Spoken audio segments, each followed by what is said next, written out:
Synopsis. A random human from our Earth gets reincarnated as an extraterrestrial whale in the MonsterVerse. Chaos ensues. There will be things from DC, Ark, Survival Evolved, Subnautica, Made in Abyss, and others like Toho, etc. Every right goes to its respective owner. 1. A kaiju is born. Deep into the lower crust of a dying and inhospitable red planet, below the biggest volcano in the solar system.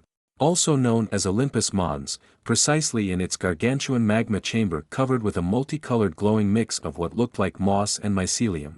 This alien flora camouflaged the form of a seemingly dead creature comparable in size and shape to that of an adult blue whale.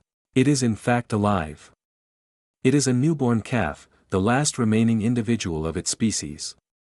Forcibly put in cryptobiosis by its parents millions of years ago, though it will soon awaken. Thump thump, its heart started to beat loudly, and for the first time onions.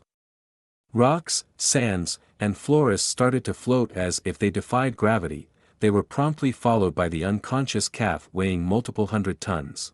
Thump thump, this time 2 radiant pulses were emitted after its beats, making everything encompassing the floating baby kaiju fly off.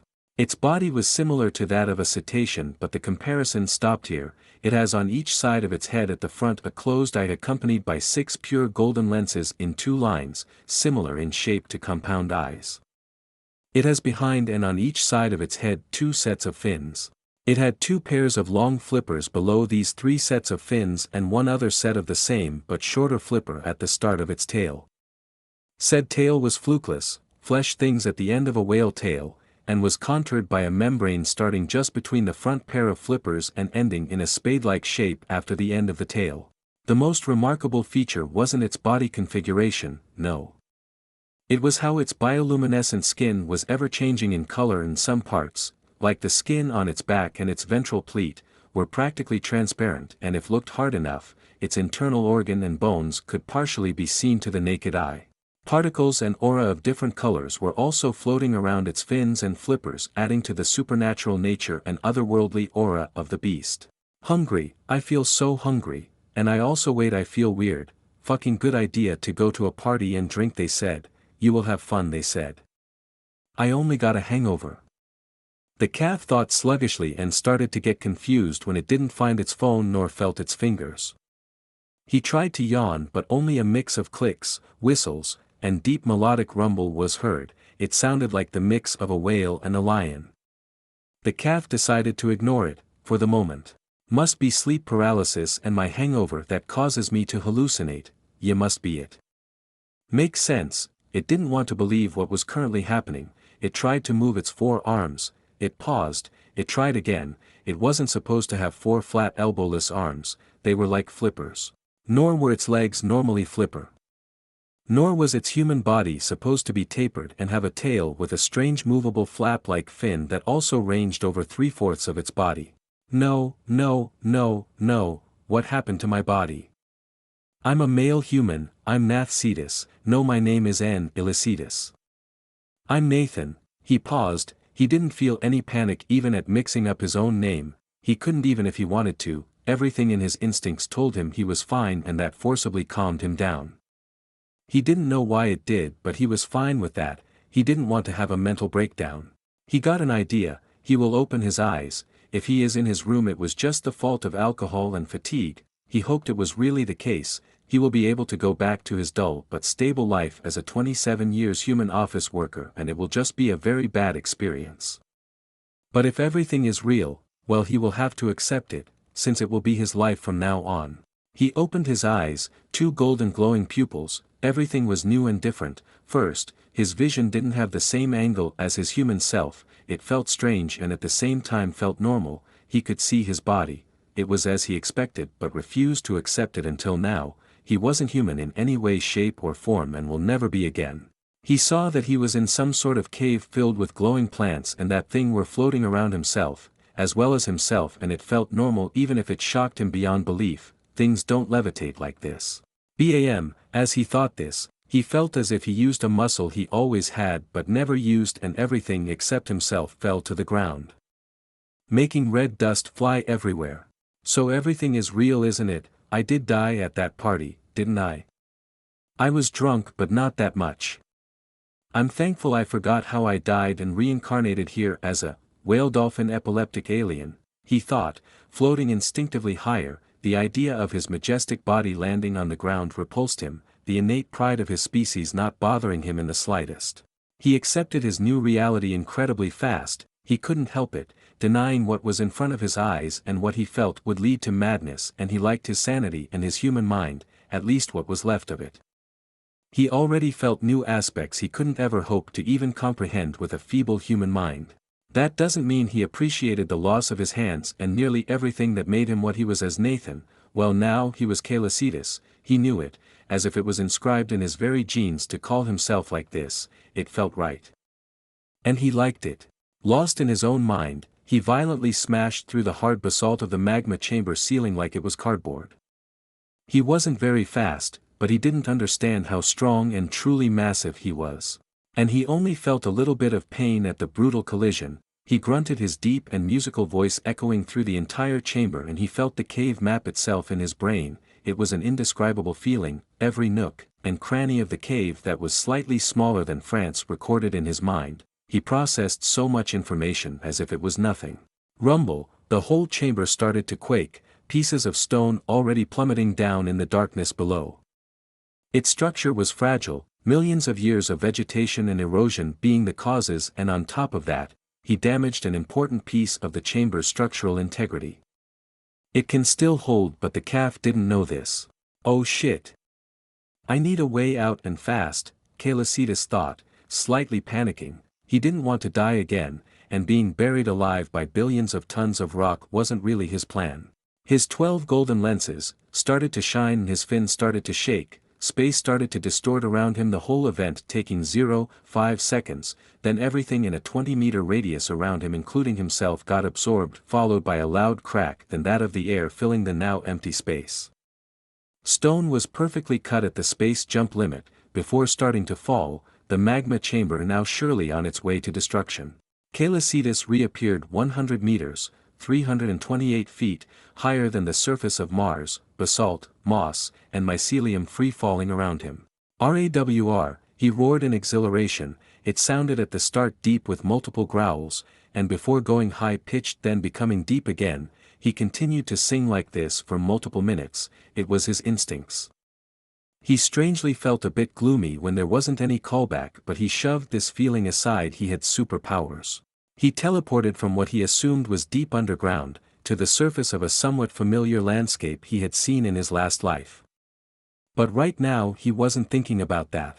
It was a euphoric feeling that he had powers. He could control gravity well to a certain extent, but still, it's one of 4 fundamental forces that govern the universe. Never in his wildest dream would he have thought of doing this, and as a sparkling whale at that. 2. No one escaped gravity. It has been a week since Calicitus's awakening. He learned a lot about his new body and where he currently lived. The calf realized that the mountain he made collapse was not a mountain but Olympus Mons. He was amazed and at the same time a bit proud that he destroyed a 21 kilometers, 13.19 mi, volcano, even if he did it by a freak accident combined with pure luck. The volcano, coupled with the familiar red sands, inhospitable and lifeless wasteland, dust storms, and the beautiful blue sun at sunset and sunrise, appeared smaller than the sun seen from Earth. There were too many coincidences. He reincarnated on Mars. He didn't know in what universe though. He hoped he wasn't in the DC or Marvel Comics universe or others possessing a Mars, and that's what were also filled with malevolent omnipotent beings. Calicitus didn't idle on what or who let him reincarnate. If there was any in the first place, it was a rabbit hole that led to insanity, more than anything else, and frankly it's stupid to worry about things currently way out of his league and control. He was a carefree whale calf. Carefree whales are happy whales, and happy whales wouldn't worry about things like night omnipotent beings that were potentially playing chess with souls of mortals for shit and giggles. Changing subject. One of many things he did was play and learn about his new abilities and body. He felt like his mind was more advanced but at the same time utterly alien compared to that of a human. It was like his brains were powerful quantum computers in terms of raw powers, though he didn't know that he had more than one. And he could also multitask, quite easily, which was strange at first, like he was one individual but with different thoughts process going on at the same time. Anyway, it felt exhilarating to feel his mind work faster and smoother than it was as a human. He could sense the magnetic field, the gravitational force, the radiation, and many more senses, all of which make his brain filled with a multitude of new information, and all made him remember each time that he wasn't human. Well, he wasn't particularly unhappy about it anyway. He died and had a second chance as a super-powered space whale. Why would he complain about that? He could make wormholes by bending gravity around his body. This is the entrance or black hole, while doing the same at another location. This is the exit or white hole, the two being connected by a one-way space-time tunnel, named hyperspace. Imagine the Stargate. Kaelicitus is the gate entrance, but he can also move to any exit he creates and desires. Or a simple one-way portal, that sucks things at A and expels things at B. Hope it isn't too confusing. He didn't have that much control over it, for now, he could only go from a point A, him, to a point B. As if it was hardwired in his body to do only this, but he felt that he will be able to control it in the future and make it way more than the simple movement ability it currently is.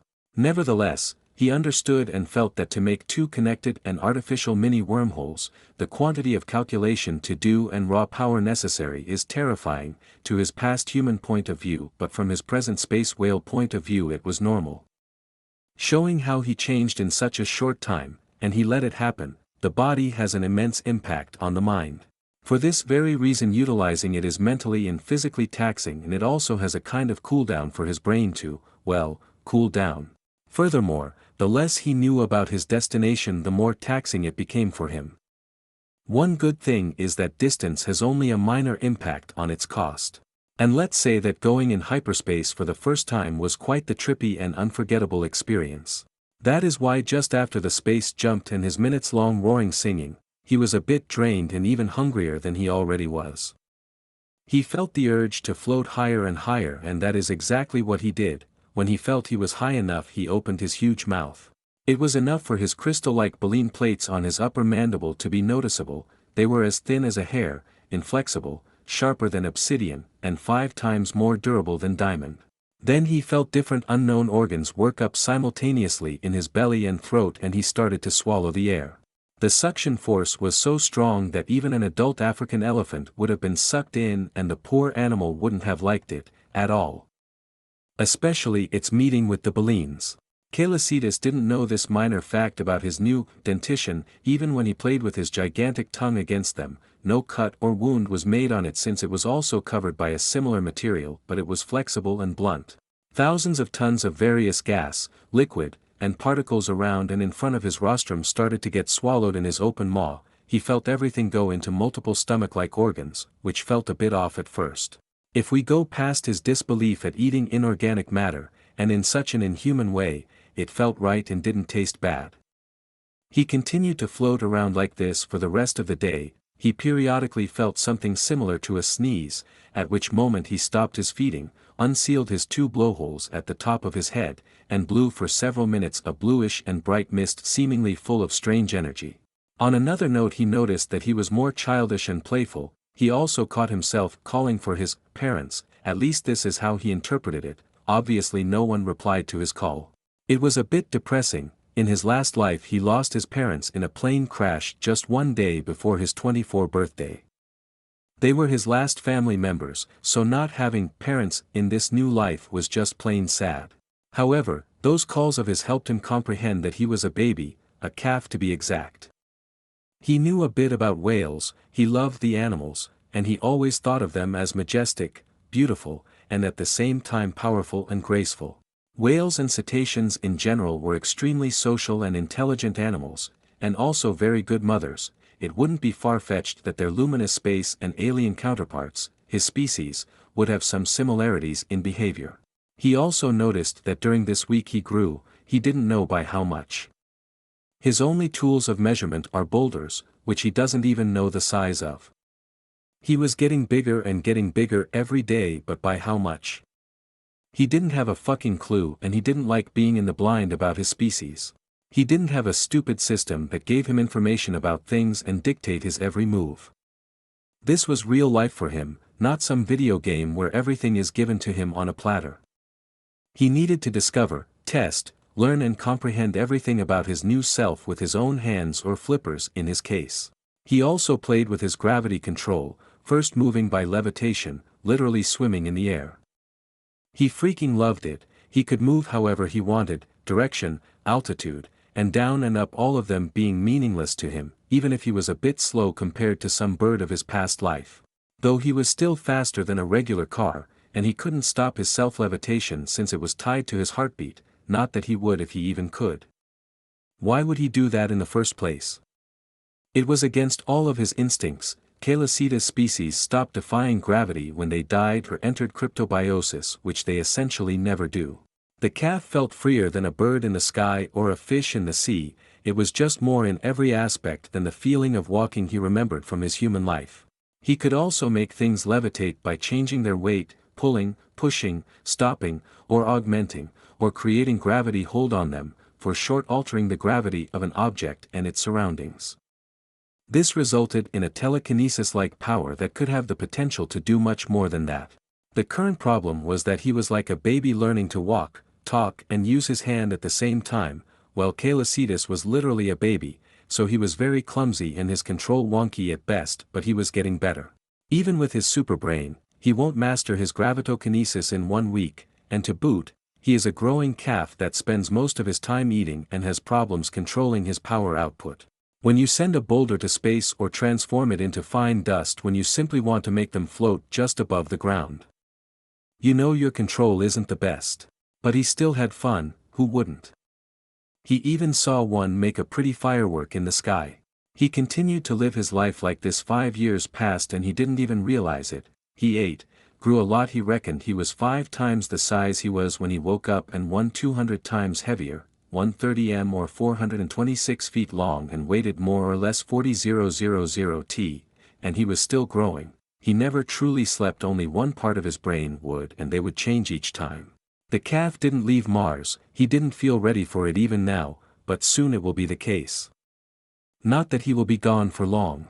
He totally forgot humans even existed, until he saw strange and long tire tracks on his Mars. Yes, he considered the planet his and only his, or if others were to come or be born on it they would have to obey him. His instinct told him so. Unless they wanted to be sent to another dimension. During the first year, Caelicidas felt Mars's core deeply resonate and connect with him as if he was its lifeline and only hope, which he was. It later developed into a sort of maternal/paternal love, the planet seeing him as its own son, and he was more than happy with that. It immensely helped him cope with his lack of parents and the companionship his instincts yearned for. So when he saw the little rover at the end of the tracks, he was at first infuriated before hushing his instinct to crush the machine. It was just a robot and losing control for that was embarrassing. And he got better ideas for it when he saw the camera on it. He could use it to troll the humans. 3. An unexpected but not unwelcome development. 2010. On Earth, USA, Washington, D.C. In the NASA headquarters. Sounds of keyboards, walking, and computers were accompanied by the silent chatter of NASA's employees. The staff present was highly competent and most of them had decades of experience in their respective fields. These last 5 years were interesting, to say the least. They lost Mars Reconnaissance Orbiter, not even 30 seconds after the artificial satellite orbital insertion on the red planet. It could only take one extremely high-quality photo of a red flaming boulder that was flying at Mach 40 right in its direction. It obviously didn't survive the collision, and just like that $720 million were gone, years of blood, sweat, and tears to go poof. The reaction of the expert was comparable to that of a 13 years gamer's rage quitting and smashing his keyboard on the screen, repeatedly. They were craving to discover what caused the destruction of the biggest volcano known to mankind, but the sudden obliteration of the MRO added to their stress and might have made them snap a bit. 1.5 years ago, a new moon started to form, consequently named Harmonia. At the start they could still glimpse, with the help of powerful telescopes at the covered remnants of Olympus Mons, that it was covered by a strange colorful, and glowing stain that grew each year. That was driving the whole people in the known insane. The last closed-up picture was taken by the MGS, Mars Global Surveyor, on the March 6 of 2006 before the satellite orbit was abruptly altered, causing it to incinerate in the planet's atmosphere. The destruction of MGS was promptly followed by all other man-made satellites around Mars. They crashed on the ground, vaporized in the atmosphere, or were yeeted away from the planet's randomly changing gravitational hold. It was the fault of a certain Titan that was oblivious to all the problems he caused to humans by dabbling with his power and by merely living here. The operator was piloting Spirit, excavating the ground, and doing various tests, for example testing the percentage of gas in the atmosphere which had changed after Olympus Mons collapse.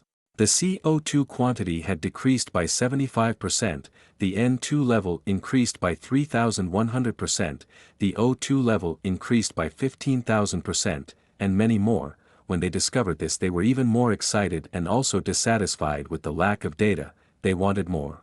And it was a secret tightly kept from the mass, that Mars and its atmosphere were becoming habitable. They didn't know how or why it happened, but greed and the dream of space conquest were already in the hearts of many, a habitable planet free of pollution and just for humans to take and use. Monarch and the one knowing of the monsters slumbering on Earth will add Titanless to this list of advantages. Going back to the operator, he looked bored out of his mind while fidgeting with the rover control. It was routine. He saw a huge shadow on the ground all around Spirit and it stretched for hundreds of meters. He ignored it, clouds did the same plenty of time, and he assumed it was just a big one. So he just didn't care enough to react. Suddenly the screen became black. He waited half a minute before bringing his face near the screen, with a contemplative frown on his bushy eyebrows. He was going to switch it off to check. However, he jolted back and jumped out of his chair with a girlish yelp as the image appeared, scaring the shit out of him. "Hey, what's wrong, John? I already told you to take a pose." His colleague, a brown-skinned and slim woman, said worriedly and trailed off as her eyes went wide open as she gawked at the feedback of Spirit, while on the floor John's mouth was open wide enough to fit multiple eggs. Others started to come to see what was happening. Most had more or less the same reaction, except for one whose laid-back attitude became serious. It was Dr. Rick Stanton, an old man, with light skin, white hair, and brown eyes, wearing a gray two-piece suit, with a badge indicating his status as a VIP guest. He was here to help on a project between Monarch and NASA. Evidently, it was secret and it was about a new blueprint of an artificial satellite specialty designed for Mars' bizarre gravity. And what all of them were currently beholding was a humanoid statue, on a big plateau full of strange cyan and purple glowing plants, thousands of white and black pyramids with a golden top of practically all sizes accompanied by other rectangular buildings of different colors. The most remarkable characteristic of this strange city was the said statue seemingly made of gold, iron, copper, and a multitude of minerals and other stones like white marble, all beautifully merged together in this shape as if forcibly compressed and put together like this. The sheer size of the thing was making them go insane as it was physically impossible. It was 2 times the height of Burj Khalifa or 15 Godzillas on top of each other. 1656 m or 5433 feet tall. It was wearing a white shindat, with a golden belt around its waist. The body musculature and lack of breasts indicate it was male, while they didn't know alien physiology so they assumed it was gender. The feet of the statue were slightly apart from each other, its arms were horizontally outstretched and the palms of its hands facing the ground. The head looked straight ahead and was similar to that of a blue whale, but it had 6 orbs made that followed its eyes of the same color. It was oddly similar in nature to that of an Egyptian god. It was the biggest T-pose in the universe, not that the scientists and technicians knew since it really became popular as a meme on the internet in 2017. Though it didn't stop them from strangely feeling disrespected and treated as inferior life forms. They were also the factor of incredulity, astonishment, alarm, and stupefaction at, why in the fuck is there a giant statue of an unknown Egyptian god on Mars with a pyramid and all its implications that come with it? Holy fuck, this. Dr. Rick stared at the screen, his mind going into overdrive. He didn't know if it was good news or how potentially they were fucked. The angle of Spirit moved a bit, showing everyone that the rover wasn't on the ground but below a massive gaping hole, a literal abyss, void of any light, the abyss limits being way out of Spirit's camera range. This made the old man remember the hollow earth theory. He shook his head. It wasn't the time for that. They also realized that the statue was in truth upside down with how the sky wasn't supposed to be below it, and multiple isles of varying size and shape were also floating around. Physics wasn't really working as it was supposed to. One scientist fainted, unable to cope with his vision of how reality should work and not liking how it was being utterly violated before his very eyes. It was simply way too much. They didn't wake up today thinking something like this would happen, nor in their life for that matter. The screen went black again and came back just after, this time in front of a golden orb encircled with black. It was an eye staring right into the camera. Nobody dared to touch spirit control. The atmosphere in the room was extremely tense. They all were subjected to a myriad of different emotions, most of them being fear, wonder, astonishment, and curiosity. It was the first alien life form they saw. Even more in Rick's case, he felt that the gargantuan extraterrestrial creature behind the screen knew what the rover could do, and it honestly freaked him out, not even counting that it might be the cause of why gravity acted so strangely, making it even more terrifying. And they only saw its eyeball, not even a bit of its skin. It was a complete mystery. Cold sweat was running behind his back, his heart pounding in his chest, but even in this condition, he called Monarch to headquarters. Whatever this thing was, it wasn't good news. The beast pupil and iris were nearly merged. They were of a shimmering golden and glowing intensely, while the rest of the eyeball was vantablack, making a drastic contrast between the two parts of the eye. It was utterly alien and at the same time beautiful. Particles of lights were also floating around it. It was a fantastical sight. Until the screen did go black for the umpteenth time. And didn't come back. Everyone sighed unconsciously as if a weight was lifted from their shoulders. Now they will talk, and talked a lot. For example, aliens existed and apparently made the pyramids. What is the beast that played with spirit? How was the statue even able to stand? Why did the statue do this strange pose? Is it a form of greeting, goodbye, flirting, or something totally different? So many alternatives. What is their society like? What do they look like? Are they even carbon-based life forms? Why did gravity act this way? Is this perhaps a type of technology? What is the big hole in the ground? So many questions but no answers. They wanted to know, they needed to know. It was a historical event after all, and one of the biggest in mankind's history because it was the first sign of another truly sapient lifeforms, an alien one at that. Kalacetus POV. Wonder what humans would do with this, I thought, amused as I turned off the rover with my gravitokinesis and floated it to the feet of the statue. It was very small compared to my eye. It was as if I was looking at an ant. Yeah, I'm really big, I noted. I wonder how a human would be compared to me. At least the rover made me realize that I was in the 21st century, and the absence of big lifeforms except myself on Mars made me cross DC and Marvel from the possibility of universes I'm into. I wasn't too much into all of the comic stuff, so I am not 100% sure. I will need to say hello to humans in a more down-to-earth way soon enough. One-way FaceTime is good and all, but meeting in person is better. In my last life, some were really obsessed with Mars to an unhealthy degree, and most for terrible reasons since they didn't understand anything. One example, colonizing Mars because of the danger of climate change. For Earth to be as worse as Mars, it needs to be basically destroyed or explode. Nonetheless, it was good for technology development, but it really stopped here. Well, it isn't the case in this universe. I know, I caused Mars to change. Life, especially plants and mushrooms, was starting to spread at an incredible pace. It was the same that I saw when I woke up for the first time. Some were already showing physical changes. Some strange and small arthropods looking like the mix of a shrimp and a cuttlefish that I named grape shrimp could also be seen. They flew in huge swarms of millions with the help of gravity currents and a weak self-levitation. It was just one of the many species I saw. They were also quite tasty snacks. I found it relaxing to watch things grow and live. Well, lack of entertainment makes you discover a thing or two about yourself. Now, the Abyss, as I named it, was made by me for no particular reason other than boredom and curiosity, but I got a bit too much into it. It was situated at Olympus Mon location.